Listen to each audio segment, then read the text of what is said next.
নমস্কার, স্বাগত জানাচ্ছি আপনাদের দ্য সোশ্যাল বাংলায়। আপনাদের সঙ্গে রয়েছে আমি আদিত্য।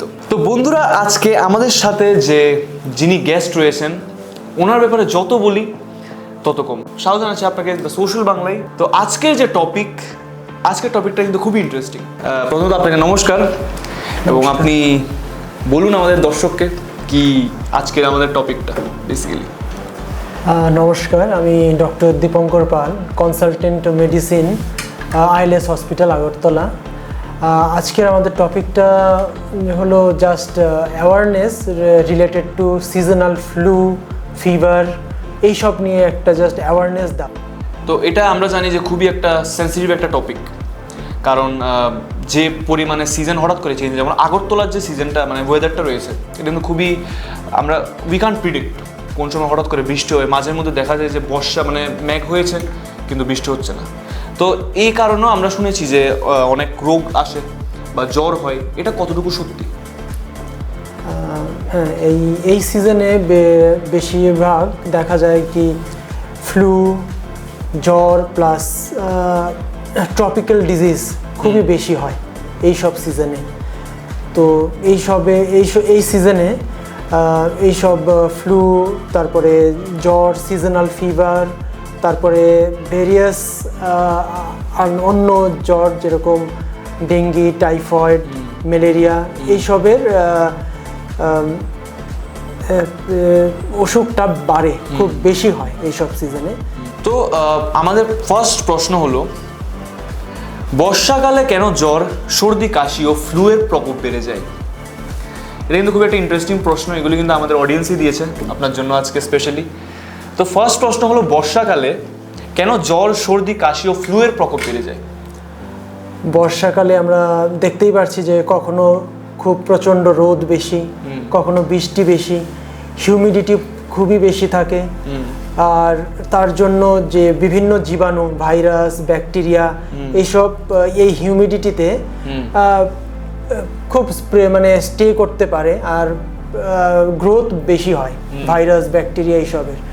তো এই জন্যই এই সিজনে খুব এইসব সিজনাল ফ্লু, ফিভার, জ্বর, তারপরে জল জমা হয়, জল জমা থাকে, এইসব মশা বৃদ্ধি, মসকুইটো ব্রিদিং হয় এখানে জল জমাতে।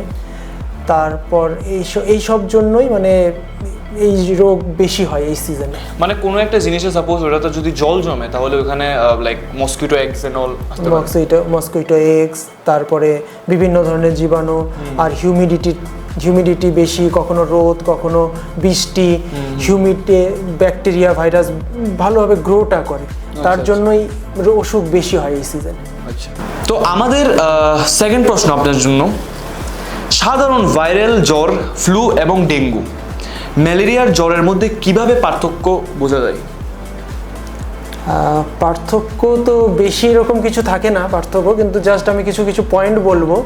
যেরকম জাস্ট ভাইরাল বা ফ্লু জাতীয় অসুখ, মাইল্ড ফিভার থাকবে, কখনো ফিভার থাকবে, রানিং নোজ থাকবে, নাক দিয়ে জল আসছে, খুসখুসানি কাশ, আর জেনারেলি বেশি সিরিয়াস হয় না এইসব জ্বর, জেনারেলি 3 থেকে 5 দিনের মধ্যে সেরে যায়। আচ্ছা, আর যদি ডেঙ্গি বা অন্য ম্যালেরিয়া বা টাইফয়েড এইসব হয়, তো এইসবে জ্বরটা খুবই টেম্পারেচার খুবই হাই থাকে, সাথে কনস্টিটিউশনাল সিমটম থাকে, যেরকম বডি এক, জয়েন্টস ব্যথা, তারপরে জ্বরটা কমছে না, 3 থেকে 5 দিনেও জ্বরটা কমে না, আর সাথে অন্য কিছু কমপ্লিকেশনও থাকতে পারে, যেরকম শ্বাস নিতে কষ্ট হয়, তারপরে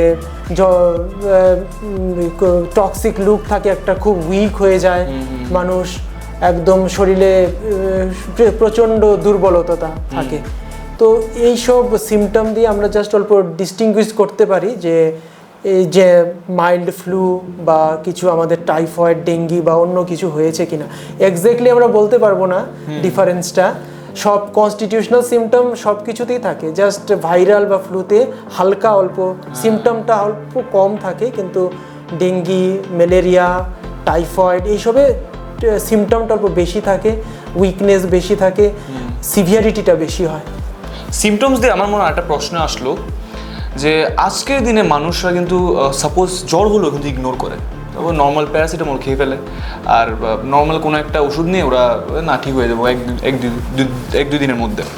আমার প্রশ্নটা হলো যে মানে কোন জ্বরের মধ্যে, মানে কোন সিমটমসের মধ্যে বাড়িতে থাকা উচিত, এবং কবে, লাইক কোন সিগন্যালের পরে, বডি তো আমাদের সিগন্যাল দেয়, কোন সিগন্যালের পরে কি লাগবে যে না আমার ডক্টর দেখাতে হবে?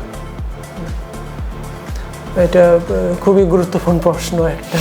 মানে কখন বাড়িতে থাকতে, কত দিন অবধি আমরা বাড়িতে থাকতে পারবো, আর কখন হসপিটাল যেতে হবে, ডক্টর কনসালটেশন নিতে হবে। তো জ্বর সর্দি প্রথমে সবই ভাবে যে এটা ভাইরাল আর মাইল্ড ফ্লু জাতীয়, তো কেউই সিরিয়াস নেয় না স্টার্টিংয়ে। আমরা প্যারাসিটামল খাই, ঘরে কাড়া বানিয়ে খাই, তারপরে যে গরম জল এইসব করি, বাইরে যাই না, অল্প প্রিকশন নেই, ভিটামিন সি খাওয়া শুরু করি। তো জেনারেলি ফ্লু যদি হয় বা মাইল্ড ভাইরাল ইলনেস যদি হয়, ভাইরাল ফিভার, তো 3 থেকে 5 দিনের মধ্যে কমে। প্যারাসিটামলে কাজ করে, রেস্ট নিলে, হাইড্রেশন আমরা মেনটেন যদি করি, জল প্রচুর খাই, গরম জল, হট বেভারেজেস, তারপরে রেস্ট নেওয়া যদি হয় ঠিক মতো, তারপরে ওষুধটা টাইমলি প্যারাসিটামলটা খাওয়া যদি হয়, তো সেরে যায় এটা। তারপরে হয় কি, মানে জ্বর সারছে না, 3 দিন হয়ে গেল, প্যারাসিটামল খাওয়া হচ্ছে, ঘরে রেস্ট নেওয়া হচ্ছে, জল খাওয়া হচ্ছে, গরম জলে গার্গল করা হচ্ছে, তাও ঠিক না। তো এটাই একটা কারেক্ট টাইম, মানে that's the time to visit করা একজন ডক্টরকে বা হসপিটাল। তো এখানে যায় বিভিন্ন ধরনের টেস্ট করানো হয়, ডক্টর কনসালটেশন নেওয়া উচিত, অ্যাকর্ডিংলি ডক্টর প্রেসক্রাইব করে কিছু ওষুধ, টেস্ট করলে তারপরে যা আসে according to the test report, তার অ্যাকর্ডিংলি ট্রিটমেন্ট করা উচিত। আর তো কমনলি আমি জাস্ট বলবো 3 দিন অবধি দেখতে পারেন বাড়িতে, লাইট যদি জ্বরটা থাকে, যদি প্যারাসিটামলে ভালো হয়ে যায় তো খুবই ভালো। 3 দিনের পরে উই শুড কনসাল্ট ডক্টর আর উই শুড ভিজিট হসপিটাল। তো বন্ধুরা, আপনারা দেখতে পাচ্ছেন যে এটা কি একটা গুরুত্বপূর্ণ টপিক। অ্যাকচুয়ালি এইসব বিষয়ে কিন্তু কেউ কথা বলে না। আর আমরা অফকোর্স আমরা নর্মাল দৈনন্দিন জীবনে যে কোনো হাউসহোল্ডে গেলে আপনারা দেখতে পারবেন, তো সাপোজ সামান্য একটা জ্বর হলেই বা মাথা ব্যথা হলে প্যারাসিটামল খেয়ে ফেলে, কিন্তু সব রোগের তো আর চিকিৎসা প্যারাসিটামল না, ঠিক না? এবং আমাদের এই বিষয়ে আরেকটা প্রশ্ন আমার মনে আসলো, এটা যে সর্দি কাশি বা ফ্লু হলে অ্যান্টিবায়োটিক কি সবসময় প্রয়োজন হয়? এটাও খুব মানে কমন প্রশ্ন যে অ্যান্টিবায়োটিক খাওয়া উচিত কিনা। জ্বর তো এখন মানে ঘরে ঘরে জ্বর হচ্ছে, তো সবের কি অ্যান্টিবায়োটিক খাওয়া উচিত কিনা? তো জেনারেলি মাইল্ড যদি সিমটম থাকে, মানে অত বেশি টেম্পারেচার না,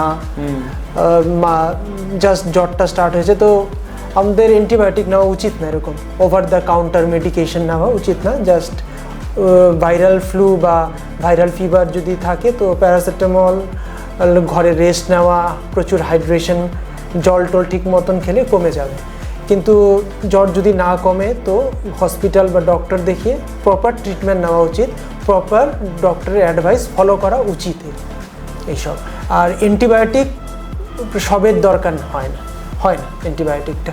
2 থেকে 3 দিনে ফ্লু, যদি সর্দি কাশি জ্বর, ভাইরাল ফ্লু এসব কমে যায়। কিন্তু যদি অন্য কিছু ধরা পড়ে টেস্টে, dengue, typhoid, malaria, scrub typhus, এইসবের জন্য বিভিন্ন ধরনের অ্যান্টিবায়োটিক আছে, সব ডক্টররা রিকমেন্ড করি আমরা।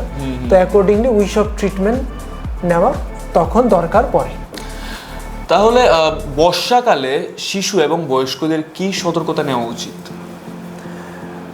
শিশু আর বয়স্ক আমরা জানি যে এটা ভ্যানারেবল একটা এজ গ্রুপ, ছোট শিশুরা আর অ্যাডাল্ট মোর দেন 60 ইয়ার্স, বা যাদের এখন ঘরে ঘরে ডায়াবেটিস, হাইপারটেনশন, কিডনি ডিজিজের সমস্যা, লিভারের সমস্যা, হার্টের সমস্যা, সিওপিডি, যারা ক্রনিক স্মোকিং করে, তারপর তার ফলে যে সিওপিডি যাদের আছে, তো এইসব লোকেরা মানে মোস্ট ভালনারেবল, এইসব যাদের অলরেডি এক্সিস্টিং ডিজিজ আছে, প্লাস ছোট বাচ্চারা। তো বয়স্কদের ক্ষেত্রে বা ছোট বাচ্চাদেরকে আমরা বলবো, মানে এই সব সিজনে গরম জল যেন বাড়িতে ইউজ করা হয়, তারপরে বৃষ্টিতে যেন না ভিজে, খাওয়ার জলটা যেন বয়েল করে খাওয়া হয়, তারপরে হ্যান্ড হাইজিনটা যেন মেনটেন করা হয়, হ্যান্ড হাইজিন মেনটেন, আর প্রপার ওষুধ যার বয়স্ক লোকেরা যেই ওষুধ চলছে নিয়ম মতন যেন ওষুধটা চলে, টাইমলি যেন খাওয়া দাওয়া করে, নিউট্রিশিয়াস ফুড যেন খায়, যেরকম আমাদের সিজনাল ফ্রুটস এইসব যেন খায়, ভিটামিন সি জাতীয় জিনিস যেন খায়, যাতে ইমিউনিটিটা বুস্ট আপ থাকে বয়স্ক লোকের। আর ছোট বাচ্চাদেরকে আমরা বলবো জাস্ট প্রপার কেয়ার প্যারেন্টসদের, গরম জল খাওয়ানো, বৃষ্টির জলে না ভেজতে দেওয়া, বাইরে জলে যেন খেলতে না যায়, তারপরে সবসময় যেন মসকুইটো নেটের ভিতরে মানে ঘুমানো হয় এই সিজনে জেনারেলি। তো এই সব কিছু আমাদের প্রিকশন নেওয়া উচিত এই সিজনে। তো স্যার আপনি একটা কথা উল্লেখ করলেন যে বৃষ্টিতে না ভিজার জন্য। আচ্ছা, বৃষ্টিতে যদি কেউ ভিজে তাহলে কি আসলে জ্বরের ঝুঁকি বেড়ে যায়? এইটা মানে সবের জন্য হয় না, অ্যাপ্লিকেবল হয় না এই জিনিসটা। বৃষ্টিতে তো অনেক লোকেই মানে ভিজা হয়, মানে এরকম কোনো বৃষ্টির কোনো ঠিক নাই এখন। তো ভিজা তো হয়, যে বৃষ্টিতে ভিজলেই যে সবের জ্বর হবে এরকম না। বৃষ্টিতে ভিজার পর কি হয়, আমাদের বেশিক্ষণ ভিজা থাকলে আমাদের কোর টেম্পারেচারটা, বডির টেম্পারেচারটা অল্প কমে, তার ফলে কি হয়, ব্যাকটেরিয়া ভাইরাস মানে একটা রুট পায়, যে কোর টেম্পারেচার কম, বৃষ্টিতে ভেজা শরীর, তো হিউমিড ক্লাইমেটটা, তো এটাতে ব্যাকটেরিয়া ভাইরাস একটা গ্রো করার, অ্যাটাক করার পায়। আর যদি ইমিউনিটি যদি কম থাকে তাহলে পরবর্তী সময়ে ভাইরাল ফ্লু, ফিভার বা বিভিন্ন ধরনের অসুখ হতে পারে। কিন্তু সবের জন্য এটা অ্যাপ্লিকেবল না, যদি ইমিউনিটি বুস্ট থাকে হয় না। আর বৃষ্টি থেকে ভেজার পরে যদি আমরা তাড়াতাড়ি মুছে ফেলি জিনিসটা, মুছি বা একদম ভালো করে মুছি, মানে ভিজা থাকলে চলবে না? না, ভিজা লম্বা টাইম থাকলে, বৃষ্টির পরে ভিজা মানে তাড়াতাড়ি আমরা মুছলাম না, বৃষ্টির ভিজা অনেকক্ষণ থাকলো আমাদের শরীরে, তো বডি টেম্পারেচারটা আমাদের কমে যায়, plus humid, bacteria virus attack করতে সুবিধা হয়, ইমিউনিটি কম, তো ইমিউনিটি কমের ক্ষেত্রে তো এই ফলে অসুখটা হতে পারে। কিন্তু সবের জন্য এটা as a general it's not applicable. আচ্ছা, আউট অফ নোওয়্যার আমার মানে মাথার মধ্যে একটা প্রশ্ন আসলো, আউট অফ দ্য টপিক, এটা আমার পার্সোনাল প্রশ্ন আর কি। আমরা জানি উইন্টারের মধ্যে অনেকজনে গরম জল ইউজ করে স্নান করার জন্য, আবার কেউ ঠান্ডা জল ইউজ করে, তো অ্যাকচুয়ালি কোনটা বেটার? অ্যাকচুয়ালি বলবো যেটা জাস্ট অল্প গরম, মানে গুনগুনে গরম, মানে বেশি গরম না, এটা বেটার। তাহলে একদম ঠান্ডা জলটাও খারাপ, ঠিক না। আর যদি যাদের মানে বয়স্ক লোক, ছোট বাচ্চা, যাদের কমরবিডিটিস আছে, এখন তো সবের বাড়িতেই মানে ঘরে ঘরে diabetes, pressure, kidney disease, liver disease, heart disease, তারপরে ক্যান্সার, তো এই সব ক্ষেত্রে বয়স্ক লোকেদের অল্প মানে গুনগুনে গরম পানিতে যদি স্নান করে খুবই ভালো। আমাদের নেক্সট প্রশ্ন, জ্বরের সময় কী ধরনের খাবার এবং কতটা পানি পান করা উচিত? কারণ আমরা কিন্তু বেসিক্যালি জানি না, কারণ অফকোর্স আপনারা এইসব বিষয়ে বেশি জানবেন, যারা সাধারণ মানুষ আছে তারা কিন্তু এত কিছু জানে না, এত কিন্তু নলেজ নেই, কারণ দৈনন্দিন জীবনে মানুষ এতই ব্যস্ত, ওরা কিন্তু নিজের স্বাস্থ্যর মানে খেয়াল রাখতে কিন্তু তারা ভুলে যায়। তো এই প্রশ্নটা খুবই ইম্পর্টেন্ট, যে জ্বরের সময় কী ধরনের খাবার ও কতটা জল পান করা উচিত? জ্বরের সময় জেনারেলি আমাদের হাইড্রেশনটা খুব মেনটেন করা উচিত। বডি আমাদের ফিভার, ডিহাইড্রেশন হয়, তো জলটা জেনারেলি 2 থেকে আড়াই লিটার। 2 থেকে আড়াই লিটার? আড়াই লিটার জল। এটা কি মহিলা আর পুরুষের জন্য সমান? হ্যাঁ, এরকমই সমান। আর যদি কেউ মানে কিডনির প্রবলেম থাকে, হার্টের প্রবলেম থাকে, অ্যাকর্ডিংলি ডক্টর যতটুক বলবে, মানে যতটুক জল খাওয়া উচিত একটা এস্টিমেট করে দেয় এইসব পেশেন্টদের জন্য, তো অতটুক খেতে হবে। আর মেনলি এই জ্বরের সময় 2 to 2.5 লিটার জল খাওয়া দরকার। তারপরে হট বেভারেজেস, গরম জল খাওয়া, নিজেকে রেস্ট দেওয়া, শরীরটাকে রেস্ট দেওয়া। আর হ্যান্ড হাইজিন এসব মেনটেন করা, এইসবই করা। অ্যারাউন্ড রাফলি যদি বলতে পারি কমন সবের জন্য 2 থেকে 2.5 লিটার জল। ডেঙ্গু, ম্যালেরিয়া এবং চিকেনগুনিয়া এইসবের প্রাথমিক লক্ষণগুলো কি? প্রাথমিক লক্ষণ বেশি কিছু ডিফারেন্স নেই এর মধ্যেও, ডেঙ্গু, ম্যালেরিয়া, চিকেনগুনিয়া। ডেঙ্গুতেও জ্বর, হাই ফিভার হয়, হাই গ্রেড ফিভার হয়, শরীরে খুব ব্যথা, আচ্ছা, বোন মানে প্রচণ্ড বডি এক, জয়েন্ট পেন যেটা আমরা বলি, এসব হয়। তারপরে ডেঙ্গিতে কখনো প্লেটলেট কাউন্ট যদি কম হয়, ছোট ছোট র্যাশ দেখা দেয় আমাদের, লাল লাল র্যাশ, তো তখন আমরা ডেঙ্গি হ্যামারেজিক ফিভার বলি এটাকে। তো এইসবে তো হসপিটাল যেতেই হয়। তারপরে ম্যালেরিয়াতে জ্বরটা কি, ম্যালেরিয়াতেও হাই গ্রেড ফিভার হয়, জ্বরটা খুব শীত করে আসে, একদম ঠান্ডা কাঁপুনি দিয়ে জ্বরটা আসে ম্যালেরিয়াতে, শীত করে, ফিভার উইথ চিল অ্যান্ড রাইগার যেটা আমরা বলি, শীত করে খুব। আর চিকেনগুনিয়াতেও জ্বর, হাই গ্রেড ফিভার হয়, খুব বডি এক হয়, বডি এক, জয়েন্ট পেন, এইসব হয় চিকেনগুনিয়াতে। এইসব মাধ্যমেই অল্প মানে ডিফারেন্সিয়েট বোঝা যায় না, টেস্ট করলেই বোঝা যায় অ্যাট লাস্ট। কেন কি জেনারেল পপুলেশন বুঝতে পারবে না ডিফারেন্সটা কি, এই জ্বরটা ডেঙ্গি না ম্যালেরিয়া না চিকেনগুনিয়া। টেস্ট করতেই হয়, জাস্ট প্রথম 1-2 দিন অল্প অবজার্ভ করতে লাগে, যদি না কমে ডক্টরের কনসালটেশন বা হসপিটাল ভিজিট করা উচিত। তাহলে কতদিন জ্বর থাকলে রক্ত পরীক্ষা বা অন্যান্য পরীক্ষা করানো উচিত? বাড়িতে জ্বর 3 দিন সারতেছে না, ঘরোয়া ট্রিটমেন্টে প্যারাসিটামল খাওয়া চলছে, বাকি সব চলছে, তাও যদি না কমে তো আমাদেরকে ডক্টরের কাছে যাওয়া আর টেস্ট করানো উচিত এই সময়টা 3 দিনের পর। মৌসুমি ফ্লু প্রতিরোধে ফ্লু ভ্যাকসিন কতটা কার্যকর এবং কেন এটি নেওয়া উচিত? ফ্লু ভ্যাকসিন খুবই কার্যকর এই ভ্যাকসিনটা।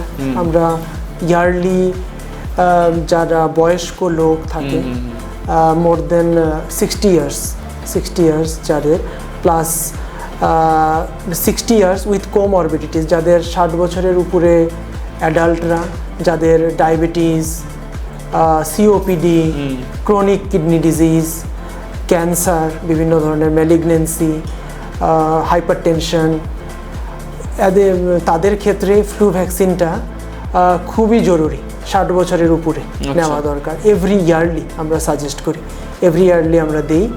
আর নর্মাল অ্যাডাল্ট যারা 65-এর উপরে, তাদের ক্ষেত্রেও আমরা রিকমেন্ড করি ফ্লু ভ্যাকসিনটা নেওয়ার জন্য।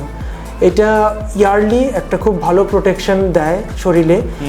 বিভিন্ন ধরনের সিজনাল ফ্লু এভরি ইয়ার আসে আমাদের ইয়েতে, মানে এনভায়রনমেন্টে, বিভিন্ন ধরনের স্ট্রেন, নতুন স্ট্রেন, ইনফ্লুয়েঞ্জা স্ট্রেন আসে, অ্যাটাক করে।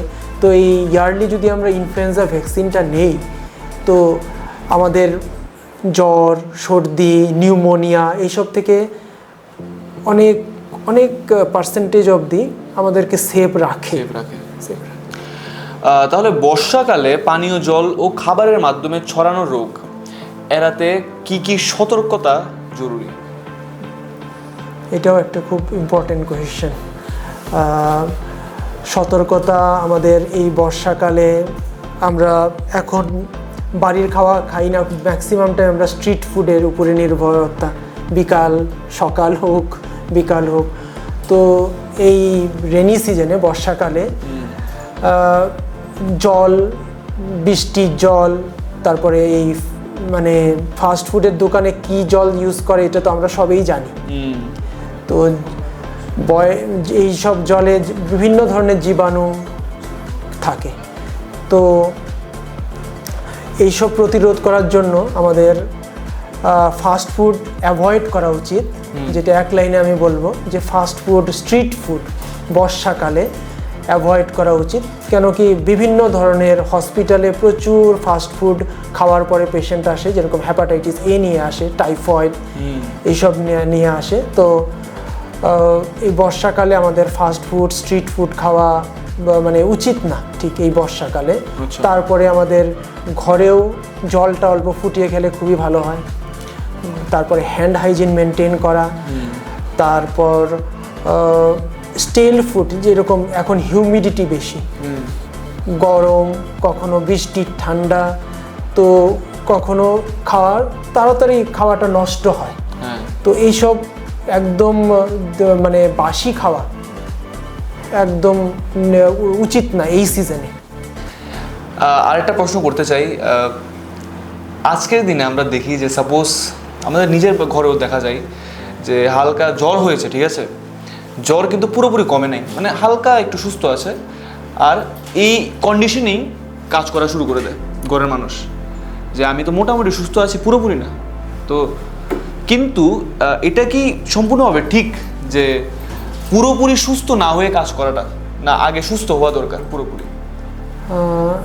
এইসব এই সিজনের জ্বরে যেরকম ভাইরাল ফ্লু, সিজনাল ফ্লু বা অন্য জ্বর, জ্বরটা ঠিক হওয়ার পরেও দুর্বলতাটা থাকে, উইকনেস থাকে, খিদা লাগে না, শরীরে দুর্বল।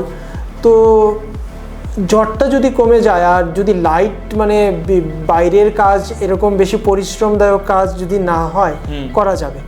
যদি কাজে খুব পরিশ্রম দরকার, তাহলে আরও কিছুদিন রেস্ট নেওয়া ভালো, উচিত। ঘরোয়া চিকিৎসা করতে গিয়ে মানুষ সবচেয়ে বেশি কোন ভুলগুলো করে? কারণ এখন তো আজকের দিনে তো যেমন আমরা মোবাইলে দেখে, ইউটিউবের মধ্যে খুললো, দেখলো একটা ভিডিও, এখানে আছে, বাস শেষ। এটা কি মানে ঠিক না?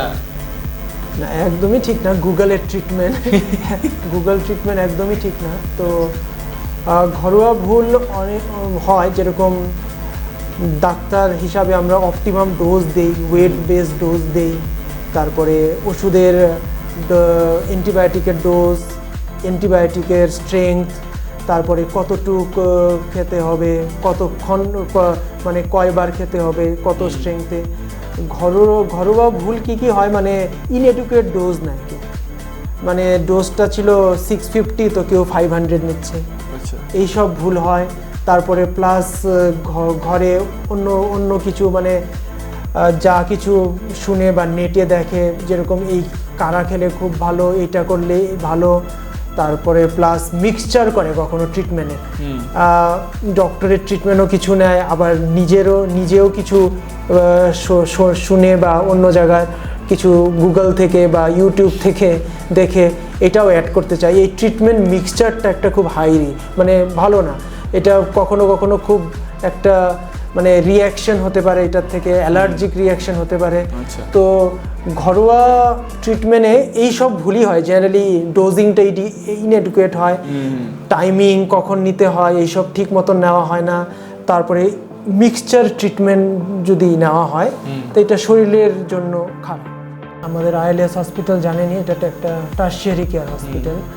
তো এখানে সব ধরনের test available, treatment protocol wise follow হয়, আর বিভিন্ন ধরনের যা নতুন যা টেস্ট আছে, যত সব এই ফ্লু রিলেটেড, তারপরে ফ্লু ভ্যাকসিন, সব কিছু ফ্যাসিলিটি আমাদের টারশিয়ারি কেয়ার হসপিটাল আইএলএস আগরতলায় অ্যাভেলেবেল আছে।